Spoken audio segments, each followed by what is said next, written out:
नमस्कार good morning. आज जुलाई 14 तारिख रविवार। आज दिन भरी अनेक बड़ गुरुत्वपूर्ण खबर गुड़िक आसीचे। राज्य में कटिब 50 लाख राशन कार्ड। यह सहित नुआ योजना आसीचे। यह सहित आज खोलिब श्रीमंदिर रत्न भंडार। तेबे आसंतु आज सकाळ आसीथिबा 25 टी बड़ खबर उपरे नजर पकाइबा। प्रथम खबर, आज खोलिब रत्न भंडार। दीर्घ दिनर प्रतीक्षार आज अंत घटिबाक जाउचे। आज खोलिब श्रीमंदिर रत्न भंडार। तेबे आज दिन गोटाए रे शुभ समय रही। तेणु दिन गोटाए रु 1:30 मध्य आज रत्न भंडार खोल। तेबे रत्न भंडार खोलिबाकू एसओपी को सरकार मंजूरी देइचंती। आज रत्न भंडार खोल। तेबे जदि चाबी रे ताला न खोले तेबे ताला भंगा जाई रत्न भंडार खोल। एथिपाई ताला भांगिबाकू स्वतंत्र टीम को डका जाइचे। अन्यपटे स्नेक हेल्पलाइन यह सहित मेडिकल टीम बाहर रहिबे। आवश्यक पड़िले सेमानकु भितर को जिबाकू पड़िबो। केउ माने रत्न भंडार भितर को जिबे ए नै एसओपी रे कुहा जाइचे। तदारख कमिटीर 2 जण सदस्य भितर को जिबे। सेहिपरि जिलापाल, ताला भांगिबा टीम, एएसआई टीम भंडार मेकअप, तौरकरण रत्न भंडार भितर को जिबे। यह सहित रत्न अलंकार रखिबाकू श्रीमंदिर भितर स्थान चिन्हट करा जाइछि बोली तदारख कमिटी अध्यक्ष जस्टिस विश्वनाथ रथ कहिसंती। परवर्ती खबर, आज संध्या 5टा पर्यंत आड़प दर्शन। सोमवार दिन महाप्रभुंकर बाहुड़ा यात्रा। यह पूर्व प्रस्तुति आरंभ करा जाइछि। तेबे आज संध्या 5टारू आड़प दर्शन बंद रहिबो। संध्या 5टा पर्यंत साधारण दर्शन होई परिबो। तेणु धार्य समय मध्य महाप्रभुंकर आड़प मंडप नवमी दर्शन करि परिबे लोके। बाहुड़ा यात्रा पाई 3 रथ को दक्षिण मोड़ करा जाइछि। तेबे सोमवार दिन बाहुड़ा यात्रा आड़प मंडपरु पहंडी होई रथारूढ़ हेबे श्रीजीउ। यहा परे बड़ देउळ अभिमुखे यात्रा करिवे। परवर्ती खबर आसुछि 2टी लघुचाप। बंगोपसागर रे आसीबाकू जाउछि 2टी बड़ लघुचाप। सूचना देइचंती पाणीपाग विशेषज्ञ। सूचना अनुसार जुलाई 15 तारिख सुधा पश्चिम बंगोपसागर रे प्रथम लघुचाप सृष्टि हेबो। एहार प्रभाव रे आज ठारो प्रबल वर्षार संभावना रहिছে। 15 और 16 तारिख रे वर्षार परिमाण वृद्धि पाइबो। तेबे एही लघुचाप प्रभाव रे उपकूल एवं अभ्यंतरण ओडिशा रे अधिकांश जिला गुड़िक वर्षा अधिक संभावना रहिছে। गजपति, गंजाम, कंधमाल, कोरापुट, रायगड़ा, नवरंगपुर, मालकानगिरी, नयागढ़, खोर्धा, पुरी, कटक, जगतसिंहपुर, केन्द्रापड़ा, जाजपुर, मयूरभंज यह सहित झारसुगुड़ा, बरगड़, संबलपुर, देवगढ़ जिले में प्रबल वर्षार आकलन करिछि पाणीपाग विभाग। यह सहित 19 ରୁ 20 तारिख बेलू बंगोपसागर रे आउ एक लघुचाप सृष्टि हेबो। एही लघुचाप प्रभाव रे 20 ରୁ 22 तारिख मध्य उपकूल दक्षिण ओडिशा रे अधिक वर्षा हेबो। परवर्ती खबर, मुख्यमंत्री मोहन चरण माझी कड़ा निर्देश। नीलाद्रि विजय पर्यंत पुरी रे रहिबे 3 मंत्री।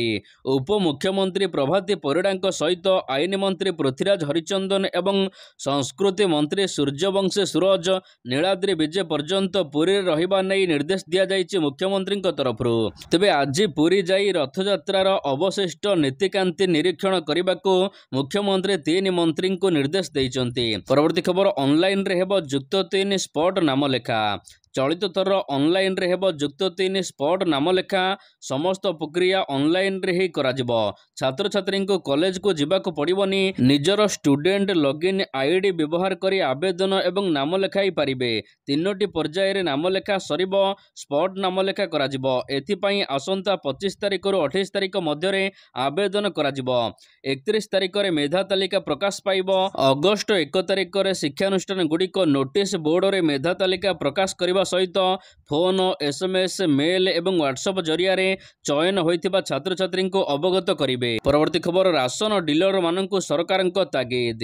राज्य रे राशन डीलर मानकर एक छत्रवादी शासन को नै बारंबार अभियोग होई आसुछि। दीर्घ समय पर्यंत एही दायित्व तुलाउथिबारु साधारण जनता एवं खाउटी को असाधारण करुथिबा मध्य अभियोग हेउछि। दुर्नीतिर चेर चारिआडे माड़ी जाइथिबा बेले डीलर पदवी रे बसी गरीबंक अधिकार को लूट करुथिबा नै अभियोग हेउछि। तबे ए नै बारंबार अभियोग हेबा परे एबे एक्शन मोड को आसिचंती राज्य सरकार। डीलर मानकु तागिद करबा सहित सतर्क रहिबा पई संकेत दिया जाइछि विभागीय मंत्रीक तरफरु। एणिकी एभଳି अभियोग आसिले संपृक्त डीलरक विरोध रे कड़ा कार्यानुष्ठान ग्रहण करा जिवो। खाउटी को भल व्यवहार न कले हेबो कार्यानुष्ठान। राशन परिमाण कम हेले डीलर को हेबो जेल। खाद्य जोगाण और खाउटी कल्याण मंत्री कृष्णचंद्र पात्र କହିଛନ୍ତି। ପରବର୍ତ୍ତୀ ଖବର, କଟିବ 50 ଲକ୍ଷ ରାସନ କାର୍ଡ। କଟିବ ଭୂତ ରାସନ କାର୍ଡଧାରୀମାନଙ୍କର କାର୍ଡ। ନୂଆ ସରକାର ରାସନ କାର୍ଡ ଯାଞ୍ଚରୁ ଏହି ତଥ୍ୟ ସାମ୍ନାକୁ ଆସିଛି। ଯୋଗାଣ ମନ୍ତ୍ରୀ କହିଛନ୍ତି, ପୂର୍ବ ସରକାରଙ୍କ ସମୟରେ ହୋଇଥିବା ଫେକ୍ କାର୍ଡକୁ କାଟି ଦିଆଯିବ। ରାଜ୍ୟରେ ରାସନ କାର୍ଡ ଯାଞ୍ଚରୁ ଜଣାପଡ଼ିଛି କି 50 ଲକ୍ଷ ଫେକ୍ ବା ଭୂତ ହିତାଧିକାରୀ ଅଛନ୍ତି। ଏତେ ସଂଖ୍ୟାରେ ଭୂତ ହିତାଧିକାରୀ କେମିତି ହେଲେ, ଏ ନେଇ ଚର୍ଚ୍ଚା ଚାଲିଥିବା ବେଳେ ନିଗମର ପୂର୍ବତନ ଅଧିକାରୀ ଗୁମର ଖୋଲିଛନ୍ତି। ଟଙ୍କା ନେଇ ଅଯୋଗ୍ୟ ହିତାଧିକାରୀଙ୍କୁ କାର୍ଡ ଯୋଗାଇ ଦିଆଯାଇଥିବା ନେଇ ଚାକିରି ସମୟରେ ଅନୁଭୂତିକୁ କହିଛନ୍ତି ଯୋଗାଣ ନିଗମର ପୂର୍ବତନ କର୍ମଚାରୀ ପ୍ରଭାକର ସାହୁ। ଅଯୋଗ୍ୟ ହିତାଧିକାରୀଙ୍କୁ କେବଳ କାର୍ଡ ଦିଆଯାଏ ନାହିଁ, ଡିଲରମାନେ ନିଜର ପକେଟ ଗରମ କରିବା ପାଇଁ ବହୁ ହିତାଧିକାରୀଙ୍କ ମୃତ୍ୟୁ ପରେ ବି ସେମାନଙ୍କ ନାଁ ଗଡ଼ାଉଛନ୍ତି। କିନ୍ତୁ ମୃତ ବ୍ୟକ୍ତିମାନଙ୍କ ନାଁରେ ଉଠାଯାଉଥିବା ଚାଉଳ କାହାକୁ ଦେଉନାହାନ୍ତି, ବରଂ ସେମାନେ ଖାଇ ଦେଉଛନ୍ତି। ସେହିପରି ଝିଅ ବାହାଘର ହୋଇଥିବା ପରେ ମଧ୍ୟ ତାଙ୍କ ନାଁକୁ କଟାଯାଇ ନାହିଁ, ସେମାନଙ୍କ ଚାଉଳ ମଧ୍ୟ ଡିଲର ଖାଉଛନ୍ତି। ପରବର୍ତ୍ତୀ ଖବର, ଖୁବ୍ ଶୀଘ୍ର ବଦଳିବ ମା ମଙ୍ଗଳା ମନ୍ଦିରଙ୍କ ରୂପରେଖ। କାକଟପୁର ମା ମଙ୍ଗଳା ମନ୍ଦିରର ଉନ୍ନତିକରଣ କରିବାକୁ 50 କୋଟି ଟଙ୍କା ଦିଆଯାଇଛି। ଖୁବ୍ ଶୀଘ୍ର ବଦଳିବ ମା ମଙ୍ଗଳା ମନ୍ଦିରଙ୍କ ରୂପରେଖ। ଉନ୍ନତିକରଣ ସହିତ ପର୍ଯ୍ୟଟକମାନଙ୍କ ମନଲୋଭ ପାଲଟିବ ମନ୍ଦିର। ଶ୍ରୀମନ୍ଦିର ଗର୍ଭଗୃହରୁ ପାଣି ଗଳୁଥିବା ସହିତ ଅନେକ ଅସୁବିଧା, ପୂଜା କାର୍ଯ୍ୟରେ ବାଧା ସୃଷ୍ଟି ହେଉଥିବା ନେଇ ଅଭିଯୋଗ ଆସୁଥିଲା। ତେବେ ପଦଯାତ୍ରାରେ ଯାଇ ମାଙ୍କ ମନ୍ଦିର ଉନ୍ନତିକରଣ ପାଇଁ 50 କୋଟି ଟଙ୍କା ବ୍ୟୟବରାଦ କରିଛନ୍ତି ଉପମୁଖ୍ୟମନ୍ତ୍ରୀ ପ୍ରଭାତୀ ପରିଡ଼ା। ପର୍ଯ୍ୟଟନ ବିଭାଗ ପକ୍ଷରୁ ଏହି ଅର୍ଥ ବରାଦ କରାଯାଇଛି।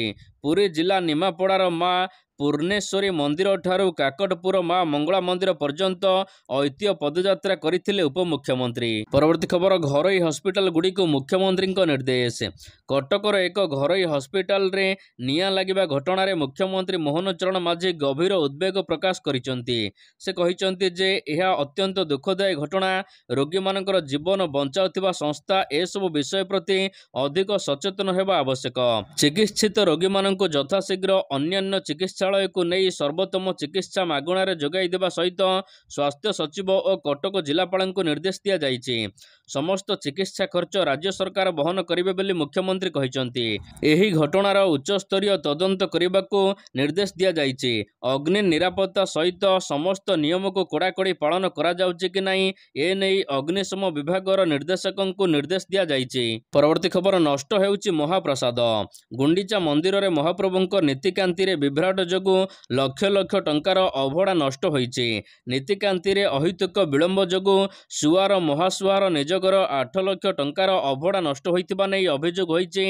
ସୁଆର ମହାସୁଆର ନିଯୋଗର ସମ୍ପାଦକ ନାରାୟଣ ମହାସୁଆର ଏ ନେଇ ଅଭିଯୋଗ କରିଛନ୍ତି।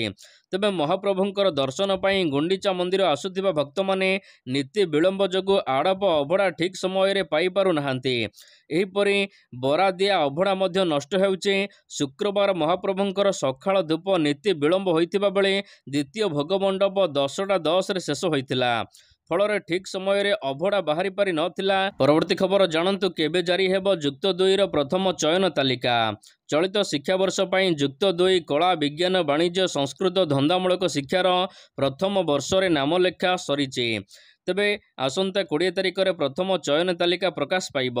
ଏଥିରେ ମନୋନୀତ ହୋଇଥିବା ଛାତ୍ରଛାତ୍ରୀମାନେ ଜୁଲାଇ 22 ତାରିଖରୁ 27 ତାରିଖ ମଧ୍ୟରେ ନାମ ଲେଖାଇ ପାରିବେ।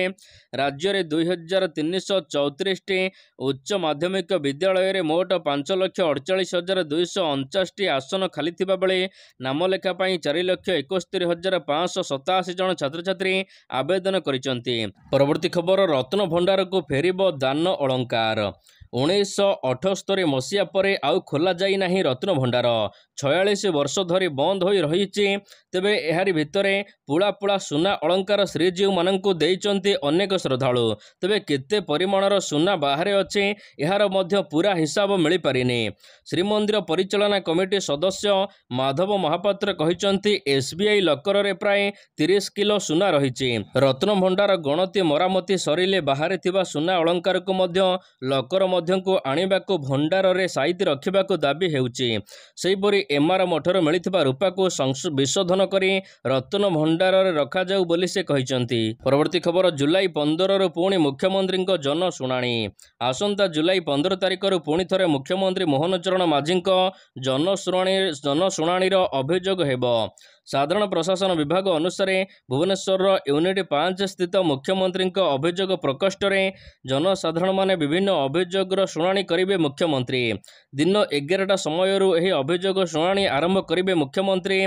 तेबे शुणाणी पंजीकरण करने को चाहूथिबा व्यक्ति माने सही दिन सकाळ 8टाରୁ 12टा पर्यंत उक्त स्थान में पंजीकरण करेंगे। परवर्ती खबर, नंदनकानन को आसिले 2 नुआ अतिथि।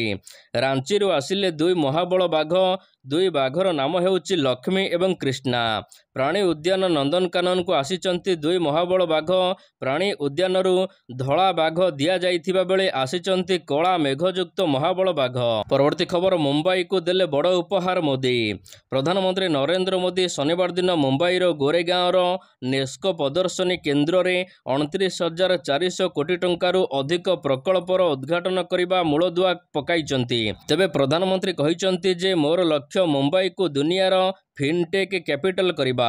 मु चाहूचे महाराष्ट्र पर्यटन रे भारतर 1 नंबर राज्य हेउ। महाराष्ट्र भारतर विकासर नुआ कहानी लिखा जाउची। परवर्ती खबर, देश में 8 कोटी नियुक्ति सृष्टि होइचे।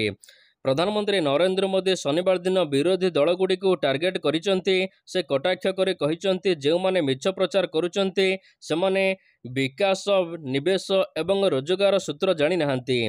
पीएम मोदी कहिचंती जे भारतीय रिजर्व बैंक रिपोर्ट अनुसार देश में गत 3 ରୁ 4 वर्ष मध्य 8 कोटी नियुक्ति सृष्टि होइचे। से कहिचंती आरबीआई निकटर नियुक्ति उपरे विवृत्ति रिपोर्ट प्रकाश करिचे। रिपोर्ट अनुसार गत 3-4 वर्ष मध्य देश में 8 कोटी नुआ नियुक्ति सृष्टि होइचे। एही डाटा रोजगार उपरे मिछ प्रचार करुथिबा लोकमानंको चुप कर देइथिबा मोदी कहिचंती। परवर्ती खबर, अयोध्या पर एबे बद्रीनाथ आसनरू हारिला भाजपा। अयोध्या आसन हारिबा परे चर्चारे थिबा भारतीय जनता पार्टी आउ एक धार्मिक स्थानरू आसनरू पुणी थरे हारिचे भाजपा। भाजपा उत्तराखंड रे होइथिबा उपनिर्वाचन रे बद्रीनाथ आसन को हराइचे। मंगलोर सीट उपरे भाजपार केबे भी कब्जा नथिबा बेले बद्रीनाथ सीट भाजपा पाई खास थिला। मात्र उत्तराखंड उपनिर्वाचन रे भाजपा को शक्त धक्का लगिचे। तेबे दल मैंगलोर सहित बद्रीनाथ आसन मध्य हराइची। परवर्ती खबर, भारत हेब तृतीय बृहत अर्थनीति। 2031 सुधा भारत विश्वर तृतीय बृहत अर्थनीति हेब। 2060 सुधा सर्वबृहत अर्थव्यवस्थार राष्ट्र पलटिब भारत।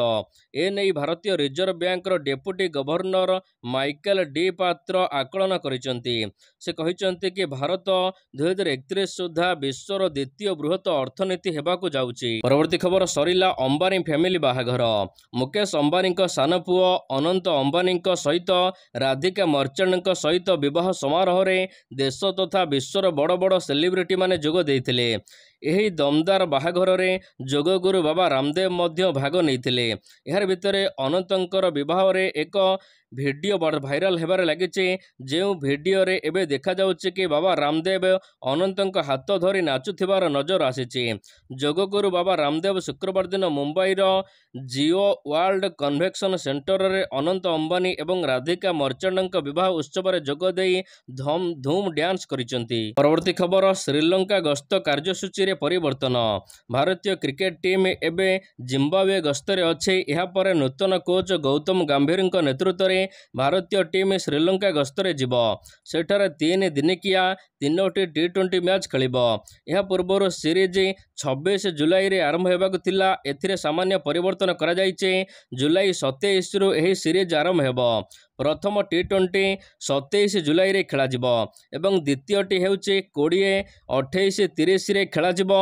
सेहीपरि दिनिकिया सीरीज 2 अगस्त रु आरंभ करा जिवो। तबे द्वितीय एवं तृतीय दिनिकिया 4 एवं 7 अगस्त रे खेला जिवो। रोहित शर्मा परे किए हेब अधिनायक ए नै प्रशंसक माने अपेक्षा करिसंती। परवर्ती खबर, पाकिस्तान को ऋण देला IMF। देवालिया स्थिति रे थिबा पाकिस्तान पई एबे आश्वस्तिकर खबर आसीची। अंतर्जातीय मुद्रा पांठि IMF पाकिस्तान को $7 बिलियन बा 58,000 कोटी टंका ऋण प्रदान करिछि। एही ऋण पई पाकिस्तान मास धरी अनुरोध करी चलीथिला।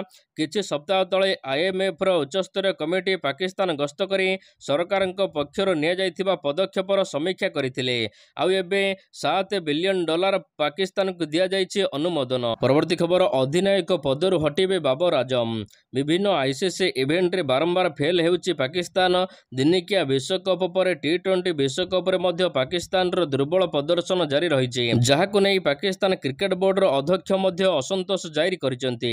ଏହାରି ଭିତରେ ପାକ୍ ଚୟନକର୍ତ୍ତା ସମିତିରୁ ଓହରିବା ପରେ ଏବେ ଅଧିନାୟକ ବାବର ଆଜମଙ୍କୁ ଦାୟିତ୍ୱରୁ ହଟାଇ ଦିଆଯାଇପାରେ ବୋଲି ଆଲୋଚନା ଚାଲିଛି।